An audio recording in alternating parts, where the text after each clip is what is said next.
വാർത്തകൾ തുടരുന്നു. നടൻ ഹരീഷ് പേങ്ങൻ അന്തരിച്ചു. കരൾ രോഗബാധിതനായി എറണാകുളത്തെ സ്വകാര്യ ആശുപത്രിയിൽ ചികിത്സയിലായിരുന്നു. വയറുവേദനയുമായി ബന്ധപ്പെട്ട് ആശുപത്രിയിൽ പ്രവേശിപ്പിച്ചപ്പോഴാണ് കരൾ രോഗം സ്ഥിരീകരിച്ചത്.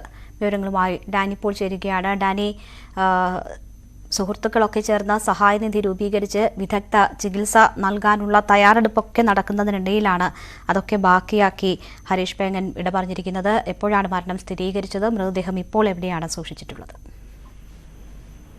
രേണുക, എറണാകുളത്തെ സ്വകാര്യ ആശുപത്രിയിൽ ചികിത്സയിലായിരുന്നു നടൻ ഹരീഷ് പേങ്ങൻ. 48 വയസ്സായിരുന്നു അദ്ദേഹത്തിന്.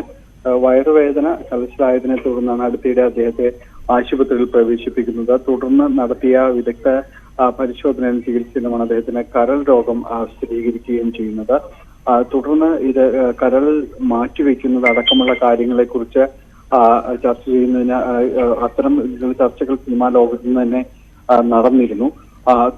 ഇതിൽ കരൾ മാറ്റിവെക്കാനുള്ള അത്തരമൊരു സാധ്യതകൾ അന്വേഷിക്കുന്നതിനിടെയാണ് ഇപ്പോൾ അദ്ദേഹത്തിന്റെ മരണം ഉണ്ടായിരിക്കുന്നത്.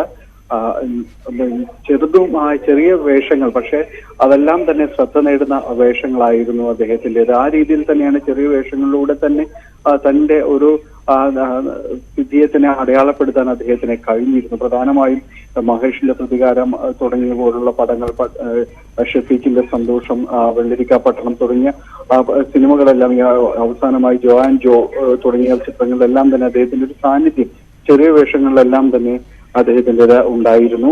ഈ അപ്രതീക്ഷിതമായാണ് ഇപ്പോൾ വിയോഗം സംഭവിക്കുന്നത്. അദ്ദേഹം ചികിത്സയിലായിരുന്നു എങ്കിൽ കൂടിയും ജീവിതത്തിലേക്ക് തിരിച്ചു വരാനുള്ള എല്ലാ സാധ്യതയും അത് ആ രീതിയിൽ പ്രതീക്ഷിക്കപ്പെട്ടിരുന്നു. പ്രത്യേകിച്ച് കരൾ ദാനം ചെയ്യുന്നതിന് വേണ്ടി സഹോദരി അടക്കം തയ്യാറായിരുന്നു. അപ്പോൾ കൂടുതൽ പണം ഇതിനു വേണ്ടി സ്വരൂപിക്കേണ്ടതുണ്ട്. ചലച്ചിത്ര രംഗത്തെ സഹപ്രവർത്തകരെല്ലാം തന്നെ അതിനുവേണ്ടിയുള്ള ഒരു ശ്രമത്തിലുമെല്ലാം തന്നെയായിരുന്നു.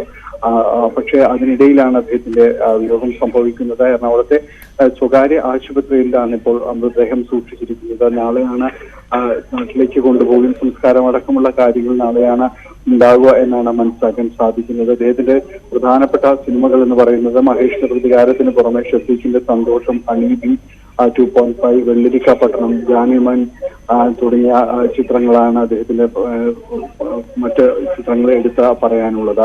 എന്തായാലും അദ്ദേഹത്തിന്റെ ചികിത്സയ്ക്ക് വേണ്ടി പണം സ്വരൂപിക്കുന്നതിനിടെയാണ് ഇപ്പോൾ മരണം സ്ഥിരീകരിക്കുന്നത്. 48 വയസ്സായിരുന്നു അദ്ദേഹത്തിന്.